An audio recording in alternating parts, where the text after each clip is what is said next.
বেশি প্রত্যাশা করতে যাবেন না, লোভী হবেন না। লোভ আপনার সুখ কেড়ে নিবে।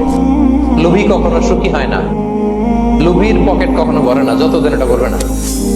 ইমাম গাজালি রাহিমাহুল্লাহ একটা চমৎকার কথা বলতেন। উনি বলতেন, তোমার রিজিকে যা আছে এটা দুই পাহাড়ের মাঝখানে থাকলেও এটা তুমি পাবা, আর যেটা তোমার রিজিকে নাই ওইটা অনেক দূর থেকে আনার পরেও হাত দিয়ে নিয়ে দুই ঠোঁটের মাঝখানে রাখলেও ওটা পড়ে যাবে। কথা বুঝতে পেরেছেন?